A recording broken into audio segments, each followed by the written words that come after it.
ನಮಸ್ಕಾರ ಎಲ್ಲರಿಗೂ. Candle stick patterns for beginners ಈ ವಿಡಿಯೋ ಸೀರೀಸ್ಗೆ ತಮ್ಮೆಲ್ಲರಿಗೂ ಸ್ವಾಗತ. ಈ ವಿಡಿಯೋಲಿ ನಾವು ಮಾರು ಬೋಜು ಕ್ಯಾಂಡಲ್ಗಳ ವಿಶೇಷತೆಗಳನ್ನು ಕಲಿಯೋಣ, ಸರಿನಾ? ಈಗ ಮಾರು ಬೋಜು ಕ್ಯಾಂಡಲ್ ಅಂದರೆ ಏನು ಅಂತ ನಿಮ್ಗೆ ಗೊತ್ತುಂಟು ಅಲ್ವಾ? ನಾನೇ ಹೇಳ್ಕೊಟ್ಟಿದ್ದೇನೆ ಈ ವಿಡಿಯೋ ಸೀರೀಸ್ನ ಮೊದಲಲ್ಲಿ. ಈಗ ಈ ವಿಡಿಯೋಲಿ ನಾವು ಮಾರು ಬೋಜುವನ್ನು ಯಾವ ರೀತಿಯಲ್ಲಿ ಟ್ರೇಡಿಂಗಿಗೆ ಬಳಸ್ಬೋದು ಅನ್ನೋದನ್ನು ಹೇಳ್ಕೊಡ್ತೇನೆ, ಆಯ್ತಾ? ಈಗ ಇಲ್ಲಿ ಒಂದು ಹಸಿರು ಬಣ್ಣದ ಮಾರುಬೋಜು ಉಂಟು. ಈ ಒಂದು ಮಾರುಬೋಜು ಎಲ್ಲಿ ಬೇಕಾದರೂ ನಿಮಗೆ ಕಾಣಲಿಕ್ಕೆ ಸಿಗಬಹುದು. ಅಂದರೆ ಅಪ್ ಟ್ರೆಂಡ್ನಲ್ಲಿ, ಡೌನ್ ಟ್ರೆಂಡ್ನಲ್ಲಿ, ಸೈಡ್ ವೇಸ್ ಮಾರ್ಕೆಟ್ನಲ್ಲಿ ಎಲ್ಲಿ ಬೇಕಾದರೂ ನಿಮಗೆ ಈ ಮಾರುಬೋಜು ಕಾಣಲಿಕ್ಕೆ ಸಿಗಬಹುದು, ಆಯ್ತಾ? ಮಾರುಬೋಜು ನಿಮಗೆ ಕಾಣಲಿಕ್ಕೆ ಸಿಕ್ತು ಅಂತಾದರೆ ನೀವು ಏನು ತಿಳ್ಕೊಳ್ಬೇಕು ಅಂದರೆ, ಈ ಮಾರುಬೋಜು ಕ್ಯಾಂಡಲಿನ ಲೋ ಉಂಟಲ್ಲ, ಇದು ಸಪೋರ್ಟ್ ಥರ ಕೆಲಸ ಮಾಡ್ತದೆ, ಆಯಿತಾ? ಸಪೋರ್ಟ್ ಥರ ಕೆಲಸ ಮಾಡ್ತದೆ. ಇದಾಯಿತು. ಇನ್ನು ನೆಕ್ಸ್ಟು, ಈ ಒಂದು ಮಾರುಬೋಜು ಕ್ಯಾಂಡಲ್ನ ಮಿಡ್ ಪಾಯಿಂಟ್ ಅಂದರೆ ನಡುವಿನ ಪಾಯಿಂಟ್, ಅಂದರೆ ಈ ಬಾಡಿ ಉಂಟಲ್ಲ, ಬಾಡಿ ವಿಕ್ಕನ್ ಬಿಟ್ಬಿಡಿ, ಬಾಡಿಯ 50% ಮಧ್ಯ ಉಂಟಲ್ಲ, ಮಧ್ಯ, ಇದು ಕೂಡ ಸಪೋರ್ಟ್ ತರಹ ಕೆಲಸ ಮಾಡ್ತದೆ. ಅಂದರೆ ಯಾವತ್ತಾದರೂ ಪ್ರೈಸ್ ಪುನಃ ಇಲ್ಲಿ ತನಕ ಬಂದರೆ ಇಲ್ಲಿಂದನೇ ಮೇಲೆ ಹೋಗುವ ಚಾನ್ಸ್ ಇರ್ತದೆ, ಅಥವಾ ಪ್ರೈಸ್ ಇಲ್ಲಿಂದ ಇಲ್ಲಿ ತನಕ ಬಂದರೆ ಇಲ್ಲಿಂದ ಮೇಲೆ ಹೋಗುವ ಚಾನ್ಸ್ ಇರ್ತದೆ, ಸರಿನಾ? ಸೊ ಇದು ಸಪೋರ್ಟ್ ಥರ ಆ್ಯಕ್ಟ್ ಆಗ್ತದೆ. ಪ್ರೈಸ್ ಬಂದಾಗ ಇದು ಕೂಡ ಸಪೋರ್ಟ್ ಥರ ಆ್ಯಕ್ಟ್ ಆಗ್ತದೆ. ಅಂದರೆ ನಿಜವಾಗಿಯೂ ಹೇಳೋದಾದರೆ ಈ ಒಂದು ರೇಂಜ್ ಉಂಟಲ್ಲ, ರೇಂಜ್ ಇದು ಸಪೋರ್ಟ್ ಝೋನ್ನ ಥರ ಕೆಲಸ ಮಾಡ್ತದೆ, ಆಯಿತಾ? ಸಪೋರ್ಟ್ ಝೋನ್ ಥರ ಕೆಲಸ ಮಾಡ್ತದೆ, ಸರಿನಾ? ಈಗ ಗ್ರೀನ್ ಮಾರುಬೋಜು ಅಂದರೆ ಏನು? ಗ್ರೀನ್ ಮಾರುಬೋಜು ಅಂದರೆ ಬೈಯರ್ಸಿಗೆ ಈ ಒಂದು ಲೆವೆಲ್ ಆಕರ್ಷಕವಾಗಿ ಕಂಡಿದೆ ಅಂತ ಅರ್ಥ, ಆಯ್ತಾ? ಇಲ್ಲೊಂದು ಏನೋ ದರ ಇರ್ತದೆ, ಆ ದರ ಆಕರ್ಷಕವಾಗಿ ಕಂಡಿದೆ, ಚೀಪ್ ಆಗಿ ಕಂಡಿದೆ, ಬೈ ಮಾಡಬೇಕು ಅಂತ ಬೈಯರ್ಸಿಗೆ ಅನಿಸಿದೆ ಅಂತ ಅರ್ಥ. ಸೊ ಇಲ್ಲಿಂದ ಏನು ಮಾಡಿದ್ದಾರೆ, ದರವನ್ನು ಮೇಲ್ ತಗೊಂಡು ಹೋಗಿದ್ದಾರೆ ಬೈ ಮಾಡಿಕೊಂಡು, ಅಂದರೆ ಬೈಯರ್ಸ್ ಇಲ್ಲಿ ಇದ್ದಾರೆ ಅಂತ ಅರ್ಥ, ಆಯ್ತಾ? ಈ ದರದಲ್ಲಿ ಅಥವಾ ಈ ಲೆವೆಲ್ನಲ್ಲಿ ಇದ್ದಾರೆ ಅಂತ ಅರ್ಥ, ಸರಿನಾ? ಹಾಗಾಗಿ ಪ್ರೈಸ್ ಎಲ್ಲಾದರೂ ಇಲ್ಲಿಯ ತನಕ ಬಂದರೆ ರಿವರ್ಸ್ ಆಗೋ ಸಾಧ್ಯತೆ ಇರ್ತದೆ ಅನ್ನೋದನ್ನು ನೆನಪಿಟ್ಕೊಳ್ಳಿ, ಆಯ್ತಾ? ಈಗ ಗ್ರೀನ್ ಮಾರುಬೋಜು, ನಿಜವಾಗಿಯೂ ಮಾರುಬೋಜು ಅಲ್ಲಿ ಏನಾಗಬೇಕಂದ್ರೆ ಓಪನಿಂಗ್ ಪ್ರೈಸ್ ಉಂಟಲ್ಲ, ಅದೇ ಲೋ ಪ್ರೈಸ್ ಆಗಬೇಕು. ಕ್ಲೋಸಿಂಗ್ ಪ್ರೈಸ್ ಉಂಟಲ್ಲ, ಅದೇ ಹೈ ಪ್ರೈಸ್ ಆಗಬೇಕು. ಅಂದರೆ ಮೇಲ್ಗಡೆ ವಿಕ್, ಕೆಳಗಡೆ ವಿಕ್ ಕಾಣಲಿಕ್ಕೆ ಸಿಗಬಾರ್ದು, ಆಯಿತಾ? ಆದರೆ ಹೆಚ್ಚಿನ ಸಮಯ ನಮಗೆ ಅದು ಕಾಣಲಿಕ್ಕೆ ಸಿಗುವುದಿಲ್ಲ. ಸಣ್ಣ ಸಣ್ಣ ವಿಕ್ಸ್ ನಮಗೆ ಕಾಣಲಿಕ್ಕೆ ಸಿಗ್ತವೆ. ಹಾಗಾಗಿ ಇದನ್ನು ಕೂಡ ನಾವು ಮಾರುಬೋಜು ಅಂತಲೇ ಪರಿಗಣಿಸ್ತೇವೆ, ಆಯಿತಾ? ಈಗ ಇನ್ನೊಂದು ಪ್ರಶ್ನೆ ಬರ್ತದೆ, ಎಷ್ಟು ಉದ್ದ ಇರಬೇಕು ಅಂತ. ಇದಕ್ಕೆ ಉತ್ತರ ಇಲ್ಲ. ನನಗೆ ಉದ್ದ ಉಂಟು ಅಂತ ಅನಿಸಿದ್ದು ನಿಮಗೆ ಉದ್ದ ಇಲ್ಲ ಅಂತ ಅನಿಸಬಹುದು. ನಿಮಗೆ ಅಷ್ಟು ಉದ್ದ ಇಲ್ಲ ಕ್ಯಾಂಡಲ್ ಅಂತ ಅನಿಸಿದ್ದು ನನಗೆ ಉದ್ದ ಉಂಟು ಅಂತ ಅನ್ನಿಸಬಹುದು. ಹಾಗಾಗಿ ಎಷ್ಟು ಉದ್ದ ಇರಬೇಕು ಅನ್ನೋದು ಒಬ್ಬರಿಂದ ಒಬ್ಬರಿಗೆ ಚೇಂಜ್ ಆಗ್ತಿರ್ತದೆ. ಸೊ ಉದ್ದ ಅಂತ ನಿಮಗೆ ಅನಿಸಿದಾಗ ನೀವು ತಗೊಳ್ಳಿ ಅಷ್ಟೇ, ಸರಿನಾ? ಈಗ ಇಲ್ಲೊಂದು ಚಾರ್ಟ್ ಉಂಟು, ಇಲ್ಲೊಂದು ಚಾರ್ಟ್ ನೋಡಿ. ಇಲ್ಲೊಂದು ಮಾರುಬೋಜು ಕ್ಯಾಂಡಲ್ ಆಗಿದೆ, ಹಸಿರು ಬಣ್ಣದ ಮಾರುಬೋಜು ಕ್ಯಾಂಡಲ್.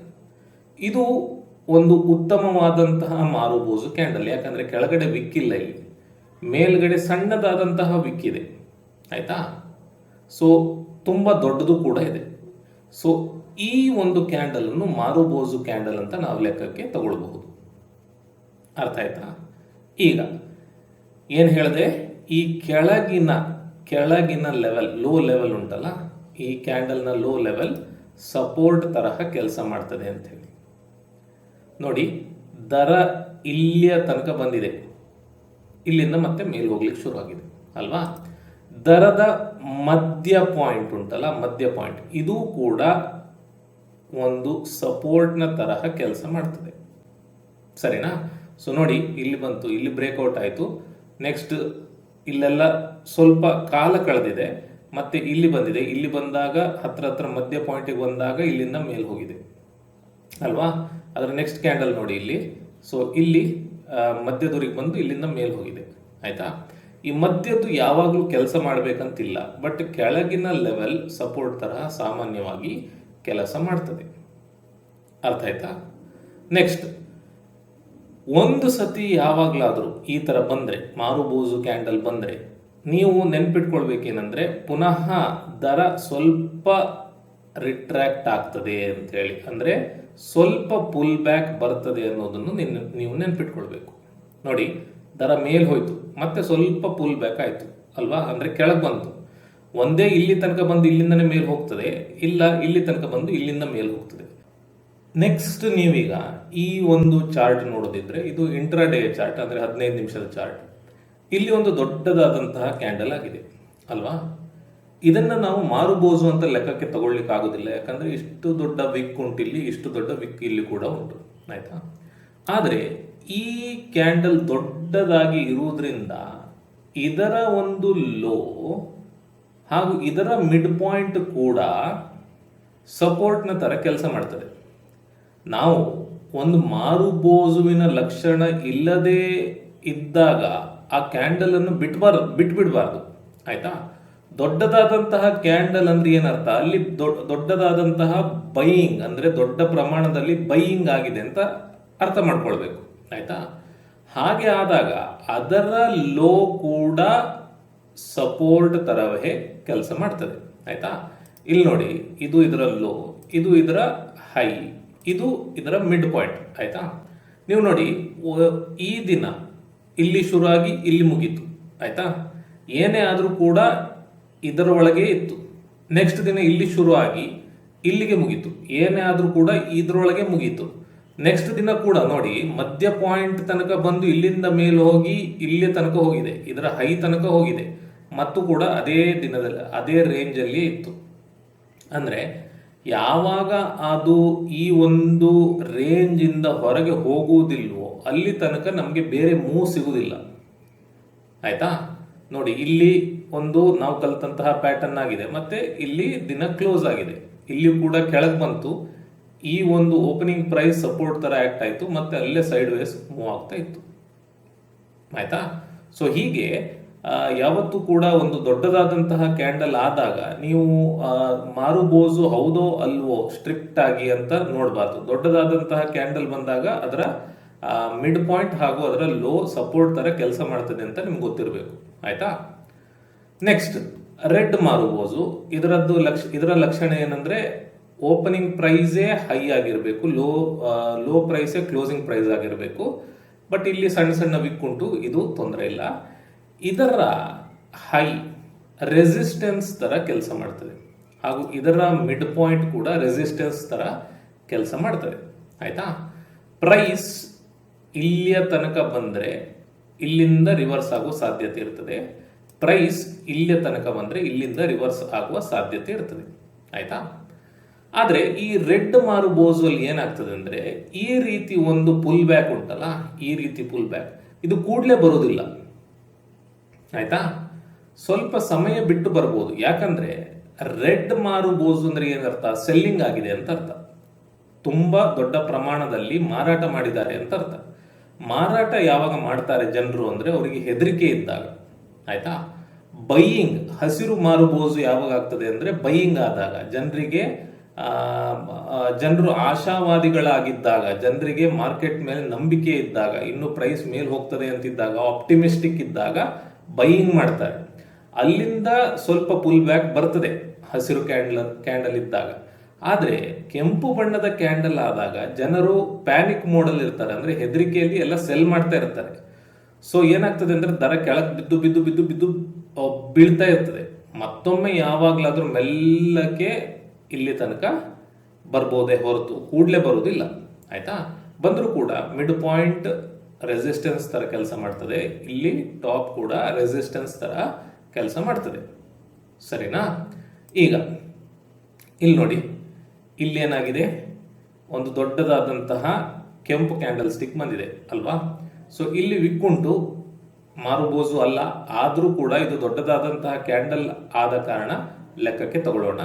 ಸೊ ಇದು ಇದರ ಹೈ, ಇದು ಇದರ mid point. So mid point. So ದರ ಕೆಳಗೆ ಹೋಗಿ ಹೋಗಿ ಹೋಗಿ ಹೋಗಿ ನೋಡಿ, ಈ ದಿನ ಮಿಡ್ ಪಾಯಿಂಟ್ ತನಕ ಬಂದಿದೆ. ಇಲ್ಲಿ ಮಿಡ್ ಪಾಯಿಂಟ್ ತನಕ ಬಂದು ಇಲ್ಲಿಂದ ಕೆಳಗೆ ಬಿದ್ದಿದೆ ಅಲ್ವಾ. ಸೊ ಇದು ರೆಸಿಸ್ಟೆನ್ಸ್ ತರಹ ಕೆಲಸ ಮಾಡ್ತು. ಸೊ ಇದು ಒಂದು ನೀವು ನೆನ್ಪಿಟ್ಕೊಳ್ಬೇಕು, ಇದು ಹಾಗೂ ಇದು ರೆಸಿಸ್ಟೆನ್ಸ್ ತರ ಕೆಲಸ ಮಾಡ್ತದೆ. ಆಯ್ತಾ. ಇಲ್ಲಿ ಕೂಡ ನೋಡಿ, ಇದು ಒಂದು ದೊಡ್ಡದಾದಂತಹ ಹಸಿರು ಬಣ್ಣದ ಕ್ಯಾಂಡಲ್ ಸ್ಟಿಕ್. ಆಯ್ತಾ. ಇದನ್ನು ನಾವು ಮಾರುಬೋಜು ಅಂತ ಲೆಕ್ಕಕ್ಕೆ ತಗೊಳ್ಬೋದು, ನಿಜವಾಗಿಯೂ ಮಾರುಬೋಜು ಅಲ್ದಿದ್ರು ಇದನ್ನು ಲೆಕ್ಕಕ್ಕೆ ತಗೊಳ್ಬೋದು. ಸೊ ಈ ಲೆವೆಲ್ ನಾವು ನೆನ್ಪಿಟ್ಕೊಳ್ಬೇಕು, ಈ ಲೆವೆಲ್. ಅರ್ಥ ಆಯ್ತಾ. ನೆಕ್ಸ್ಟ್ ಇಲ್ಲಿ ಒಂದು ಕ್ಯಾಂಡಲ್ ಉಂಟು, ಇದು ಅಷ್ಟು ದೊಡ್ಡಕ್ಕಿಲ್ಲ. ಸೊ ಹಾಗಾಗಿ ನೀವು ಇದನ್ನು ಲೆಕ್ಕಕ್ಕೆ ತಗೊಳ್ಬೇಕಾದ ಅವಶ್ಯಕತೆ ಇಲ್ಲ. ಆಯ್ತಾ. ಆದರೆ ಇದು ದೊಡ್ಡದಾದಂತಹ ಒಂದು ಕ್ಯಾಂಡಲ್ ಸ್ಟಿಕ್. ಸೊ ಇದು ಮಾರುಬೋಜುವೆ, ಅಂದ್ರೆ ನಾವು ಮಾರುಬೋಜುವಿನ ವೇರಿಯೇಷನ್. ಸೊ ಲೆಕ್ಕಕ್ಕೆ ತಗೊಳ್ತೇವೆ. ಸೊ ಇದರ ಕೆಳಗಡೆ ಸಪೋರ್ಟ್ ಅಂತ ಲೆಕ್ಕಕ್ಕೆ ತಗೊಂಡಿದ್ದೇವೆ. ಬಟ್ ಆ ಸಪೋರ್ಟ್ ಇಲ್ಲಿ ಕೆಲಸ ಮಾಡಲಿಲ್ಲ ಅಷ್ಟೇ. ಸರಿನಾ. ನೆಕ್ಸ್ಟ್ ಇದು IRCTCಯ ಒಂದು ದಿನದ ಚಾರ್ಟ್. ಆಯ್ತಾ. ಒಂದು ದಿನದ ಚಾರ್ಟ್, 15 ನಿಮಿಷದ ಚಾರ್ಟ್. ಅಂದರೆ 4 ಕ್ಯಾಂಡಲ್ ಸೇರಿ 1 ಗಂಟೆ ಆಗ್ತದೆ. ಸೊ 1 ಗಂಟೆ, ಈ 4 ಸೇರಿ 2 ಗಂಟೆ, ಈ 4 ಸೇರಿ 3 ಗಂಟೆ, 4 ಗಂಟೆ, 5 ಗಂಟೆ, 6 ಗಂಟೆ 15 ನಿಮಿಷ. ಆಯ್ತಾ. ಸೊ 9:15 3:30 ತನಕ. ಈಗ ನೋಡಿ, ಇಲ್ಲೊಂದು ದೊಡ್ಡದಾದಂತಹ ಕ್ಯಾಂಡಲ್ ಬಂತು. ಫಸ್ಟ್ ಕ್ಯಾಂಡಲ್ ದೊಡ್ಡ ಕ್ಯಾಂಡಲ್, ಕೆಂಪು ಕ್ಯಾಂಡಲ್. ಯಾವಾಗಲೂ ನೀವು ನೆನ್ಪಿಟ್ಕೊಳ್ಬೇಕೇನೆಂದ್ರೆ, ಫಸ್ಟ್ ಕ್ಯಾಂಡಲ್ ಯಾವತ್ತೂ ದೊಡ್ಡದಾದಂತಹ ಕ್ಯಾಂಡಲ್ ಆದರೆ, ಒಂದೇ ಹಸಿರು ಒಂದೇ ಕೆಂಪಾದರೆ ಪುಲ್ ಬ್ಯಾಕ್ ಬರ್ತದೆ ಅಂತೇಳಿ. ದೊಡ್ಡದಾದಂತಹ ಕ್ಯಾಂಡಲ್ ಆಯಿತು ಹಸಿರು ಬಣ್ಣದ್ದು, ಇಲ್ಲಿ ಫುಲ್ ಬ್ಯಾಕ್ ಬಂತು. ಆಲ್ಮೋಸ್ಟ್ ಮಧ್ಯ ಬರುವಾಗ ನಾವು ಕಲ್ತಂತಹ ಒಂದು ಪ್ಯಾಟರ್ನ್ ಆಯಿತು ಇಲ್ಲಿ ಅಲ್ವಾ. ನಾವು ಕಲ್ತಂತಹ ಒಂದು ಪ್ಯಾಟರ್ನ್ ಆಗಿದೆ ಇಲ್ಲಿ. ಸೊ ಅದರ ಜೊತೆ ಮತ್ತೊಂದು ಕ್ಯಾಂಡಲ್ ಸ್ಟಿಕ್ ಸೇರಿ 2ನೇ ಪ್ಯಾಟರ್ನ್ ಕೂಡ ಆಯಿತು.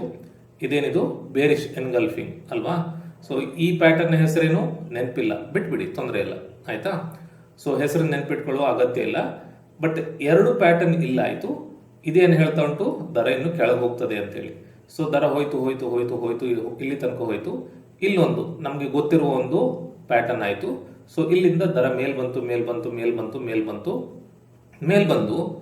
ಇಲ್ಲಿ ಒಂದು ನಾವು ಕಲ್ತಂತಹ ಒಂದು ಪ್ಯಾಟರ್ನ್ ಆಗಿದೆ, ಬೇರಿಶ್ ಎನ್ಗಲ್ಫಿಂಗ್, ಮತ್ತೆ ಇಲ್ಲಿಂದ ಬಿತ್ತು. ಆಯ್ತಾ. ಸೊ ಇದು ಕೂಡ ಒಂದು ದೊಡ್ಡದಾದಂತಹ ಕ್ಯಾಂಡಲ್ ಸ್ಟಿಕ್. ಆಯ್ತಾ. ಸೊ ಇದರ ಒಂದು ಮಿಡ್ ಪಾಯಿಂಟ್, ಇದು ಎರಡೂ ಕೂಡ ರೆಸಿಸ್ಟೆನ್ಸ್ ತರ ಕೆಲಸ ಮಾಡ್ತದೆ. ಸೊ ಸಾಮಾನ್ಯವಾಗಿ ಇಲ್ಲಿ ತನಕ ಮತ್ತೆ ಪ್ರೈಸ್ ಬಂದ್ರೆ ಅಲ್ಲಿಂದ ಕೆಳಗೆ ಹೋಗೋ ಚಾನ್ಸಸ್ ಇರ್ತದೆ. ಬಟ್ ಇದೇನಾಗಿದೆ ಅಂದ್ರೆ ಇಲ್ಲಿ ಈ ಲೆವೆಲ್ಗೆ ರೆಸಿಸ್ಟೆನ್ಸ್ ತಗೊಂಡು ಕೆಳಗೆ ಬಿದ್ದಿದೆ. ಬಟ್ ನೀವು ನೆನ್ಪಿಟ್ಕೊಳ್ಬೇಕೇನೆಂದ್ರೆ, ಕೆಂಪು ಬಣ್ಣದ ಕ್ಯಾಂಡಲ್ ಸ್ಟಿಕ್ ಅಲ್ಲಿ ಮೇಲಿನ ಲೆವೆಲ್ ಹಾಗೂ ಮಧ್ಯದ ಲೆವೆಲ್ ರೆಸಿಸ್ಟೆನ್ಸ್ ತರ ಕೆಲಸ ಮಾಡ್ತದೆ ಅಂತ ಹೇಳಿ. ಯಾಕಂದ್ರೆ ಇಲ್ಲಿ ಸೆಲ್ಲರ್ಸ್ ಇದ್ದಾರೆ, ಈ ಲೆವೆಲ್ ಅಲ್ಲಿ ಸೆಲ್ಲರ್ಸ್ ಇದ್ದಾರೆ. ಇಲ್ಲಿಂದ ದರವನ್ನು ಕೆಳಗೆ ತಗೊಂಡು ಹೋಗಿದ್ದಾರೆ, ಇಲ್ಲಿಂದ ದರವನ್ನು ಕೆಳಗೆ ತಗೊಂಡು ಹೋಗಿದ್ದಾರೆ ದೊಡ್ಡ ಪ್ರಮಾಣದಲ್ಲಿ. ಹಾಗಾಗಿ ಈ ಎಲ್ಲ ಲೆವೆಲ್ಗಳು ರೆಸಿಸ್ಟೆನ್ಸ್ ತರ ಕೆಲಸ ಮಾಡ್ತದೆ ಅಂತ ನೀವು ನೆನ್ಪಿಟ್ಕೊಳ್ಬೇಕು. ಸರಿನಾ. ಸೊ ಮಾರುಬೋಜುವನ್ನು ಈ ರೀತಿ ನಾವು ಬಳಸ್ತೇವೆ. ಇನ್ನೊಂದು ಟೈಮಲ್ಲಿ ನಾವು ಮಾರುಬೋಜುವನ್ನು ಯಾವಾಗ ಲೆಕ್ಕಕ್ಕೆ ತಗೊಳ್ತೇವೆ ಅಂದ್ರೆ ಬ್ರೇಕ್ಔಟ್ ಹಾಗೂ ಬ್ರೇಕ್ ಡೌನ್ ಅಲ್ಲಿ. ಅದ್ರ ಬಗ್ಗೆ ಈಗ ಮಾತನಾಡೋದು ಬೇಡ. ಸರಿನಾ. ಸೊ ಇಲ್ಲಿಗೆ ನಮ್ಮ ಈ candle stick patterns for beginners video series ಮುಕ್ತಾಯ ಆಗ್ತಾ ಇದೆ. ನಾನು ಏನೇನು ಹೇಳ್ಕೊಡ್ಬೇಕಂತ ಅನ್ಕೊಂಡಿದ್ನೋ ಅದನ್ನೆಲ್ಲ ಹೇಳ್ಕೊಟ್ಟಿದ್ದೇನೆ. ನಾನು ಹೇಳ್ಕೊಟ್ಟಿದ್ದು ಬಿಟ್ಟು ಕೂಡ ಇನ್ನೂ ಹಲವಾರು ಕ್ಯಾಂಡಲ್ ಸ್ಟಿಕ್ ಪ್ಯಾಟರ್ನ್ಸ್ಗಳು ಇದ್ದಾವೆ. ನೀವು ಗೂಗಲ್ಗೆ ಹೋಗಿ ಜಸ್ಟ್ ಕ್ಯಾಂಡಲ್ ಸ್ಟಿಕ್ ಪ್ಯಾಟರ್ನ್ಸ್ ಅಂತೇಳಿ ಸರ್ಚ್ ಮಾಡಿದರೆ ನಿಮಗೆ ಹಲವಾರು ಪ್ಯಾಟರ್ನ್ಗಳು ಸಿಗ್ತವೆ. ಆದರೆ ನನ್ನ ಪ್ರಕಾರ ಆ ಪ್ಯಾಟರ್ನ್ಗಳೆಲ್ಲ ಅಷ್ಟು ಎಫೆಕ್ಟಿವ್ ಅಲ್ಲ. ನಾನು ತಪ್ಪಿರಬಹುದು, ನಾನೇ ಸರಿ ಅಂತ ಹೇಳ್ತಾ ಇಲ್ಲ, ನಾನು ನನ್ನ ಅಭಿಪ್ರಾಯವನ್ನು ಹೇಳ್ತಾ ಇದ್ದೇನೆ. ನನ್ನ ಅಭಿಪ್ರಾಯದ ಪ್ರಕಾರ ನಾನೀಗ ಏನೇನು ಹೇಳ್ಕೊಟ್ಟಿದ್ದೇನೆ ಆ ಎಲ್ಲ ಕ್ಯಾಂಡಲ್ ಸ್ಟಿಕ್ಗಳು ನಿಮಗೆ ಗೊತ್ತಿದ್ರೆ ಸಾಕು. ಹಾಗೂ ಪುನಃ ಹೇಳ್ತಾ ಇದ್ದೇನೆ, ಅವುಗಳ ಹೆಸರು ನೆನಪಿಟ್ಕೊಳ್ಳೋ ಅಗತ್ಯ ಇಲ್ಲ. ಪ್ಯಾಟರ್ನ್ ಯಾವ ರೀತಿ ಆಗ್ತದೆ ಅಂತ ಹೇಳಿ ಗೊತ್ತಿದ್ರೆ ಸಾಕು. ಸರಿನಾ? ಸೊ ಈ ವಿಡಿಯೋ ಸೀರೀಸ್ ಇಲ್ಲಿಗೆ ಮುಕ್ತಾಯ ಆಯಿತು. ನಾನು ನಿಮ್ಮನ್ನು ಇನ್ನೊಂದು ಹೊಸ ವಿಡಿಯೋ ಸೀರೀಸ್ನಲ್ಲಿ ನೋಡ್ತೇನೆ. ನನ್ನ ಈ ವಿಡಿಯೋ ಸೀರೀಸ್ ನೋಡಿದ್ದಕ್ಕೆ ತುಂಬ ಧನ್ಯವಾದಗಳು.